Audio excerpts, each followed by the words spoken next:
Hi, this is Coach Sean, the realtor, going above and beyond to help you find your dream home.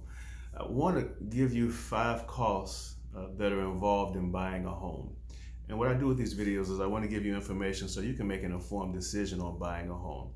And so let me give you these costs. The first cost is going to be earnest money. When I talk about earnest money, I'm speaking of what an engagement ring is to a wedding. It shows that you're committed.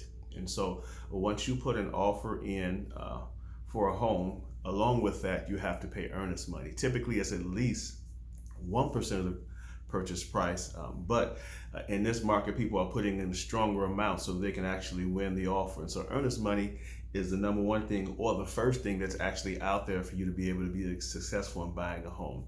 Number 2, inspection. This is one of them that I highly recommend, even though it's not required. But an inspection is very important. Typically in the market that I'm in, where I'm at in Illinois, it's between $400 to $600 that you're going to pay out of pocket, and it gives you an opportunity to begin to see some of the things that are going on with that property. That inspector is going to inspect the heating and air. He's going to inspect the roof. He's going to look at the electrical. He's going to go into different places and see different things that you, with your normal eye, would not be able to envision.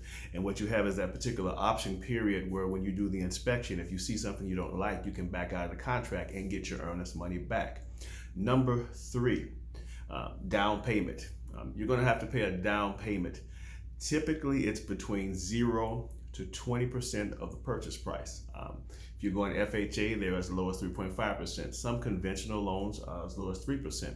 And then there are places where you can actually find where you can get down payment assistance programs. Typically, and you can talk to your lenders. If you have a 640 score above and you meet the criteria for the debt to income ratios, that information can help you to be able to get down payment assistance. But there's so many different things that you can do to offset that, to even get down payment assistance from.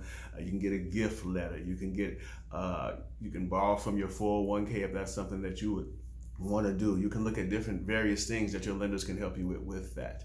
And so the next one, number 4, an appraisal. Through your lender, you're going to have to get an appraisal, and that basically is what an appraiser will come out and do is they'll look at the home so they can assess the value of the home.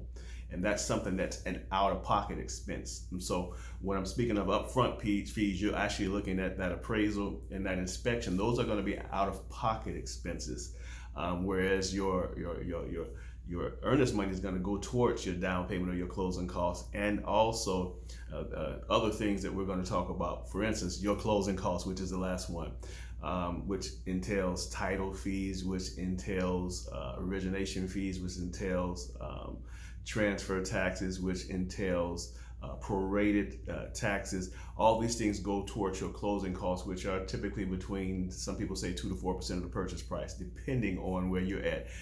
Depending on the market, you can get closing cost assistance. In the seller's market we're in right now, that's not something that I would recommend doing for you to be able to win the offer. But I wanted to give you this information so you can kind of have a feel for kind of some of the costs. Some of these costs can be defrayed if you have the right deal, the right realtor in place that can maybe help to negotiate some of these things, or you have the right credit score and the right criteria in your debt to income ratio. Those down payment assistance programs can help you. So all this is information. So those 5 things, again, just to go down what they were, is your earnest money, your inspection, your appraisal, your down payment, and your closing costs. These things are involved in when you're buying a deal, and it's very important for you to understand this up front so that you can begin to prepare for what you're going to face when you look to find a home. If this information is helping you, please like and subscribe. Please like and follow so that you can get more real estate tips to come to you. Thanks for watching this, and as always, God bless.